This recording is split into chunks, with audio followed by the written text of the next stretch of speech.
რომელსაც მართლმსაჯულებასთან საერთო არაფერი არ აქვს. ჩვენ საქმე გვაქვს ზონდერ მოსამართლეებთან, რამდენიმე ინფორმაცია კიდევ გამოქვეყნდა მედიაში, სანამ პროცესი მიმდინარეობდა, მათ შორის ვესელიას და წულუკიანის შეხვედრის, მათ შორის ხალხთან გუჯაბუცის გუშინ გამე კანცელარიაში სტუმრობის შესახებ. აუცილებლად მოვიკვლევთ ამ მასალებს და შემდეგ პროცესზე აუცილებლად ვისაუბრებთ ამასთან დაკავშირებით.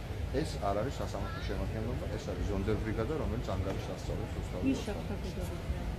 მაგასაც დავადგენთ და მოგხსენებთ თავს. გიორგი კვირიკაშვილმა გააკეთა დასამშვიდობო რუსთავის საქმესთან დაკავშირებით და მან ისაუბრა იმასთან დაკავშირებით, რომ თქვენ ასეთი გონორით არ უნდა საუბრობთ.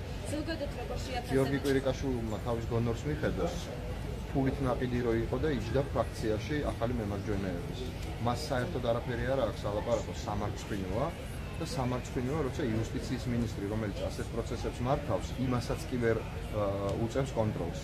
და უკაცრავად ახატია იუსტიციის მინისტრს, რას ფიქრობს მისივე პრემიერი და სასამართლო პროცესებს მართავს თვითონ. კვირიკაშვილი, რომელიც ნამდვილად ზიანდება ყველაფერი ამისგან, საკუთარ გონორი გააკონტროლოს, არაფერს რო არ წარმოადგენს ამ ქვეყანაში და მის სიტყვას ჩირის ფასი როა, თან კარგი ქლიავის ჩირის კი არა, რაიმე ხემლის. აი ამ გონორს მოუაროს კვირიკაშვილმა, რომელიც არარაობაა პოლიტიკური თვალსაზრისით ნამდვილად და ბიძინა ივანიშვილის ჩრდილიც კი არ არის. და წულუკიანი დღეს პრემიერ-მინისტრი თუ გაინტერესებთ და არა ირაკლი კვირიკაშვილი. მომდევნო სხდომაზე ხელოვნებით განაჩენს.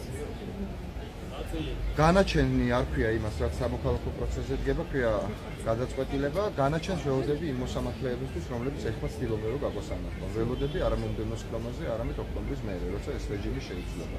რაც შეეხება მომდევნო სხდომაზე კიდევ ბევრი საქმე იქნება განსახილველი. ვნახოთ როგორ წარიმართება პროცესები. მე ველოდები საკონსტიტუციო სასამართლოს გადაწყვეტილებას და ძალიან დიდი იმედი მაქვს მის იმიტომ, რომ ეს არის ერთადერთი სასამართლო ამ ქვეყანაში, რომელიც ჯერ კიდევ დემოკრატიის სამსახურში დგას.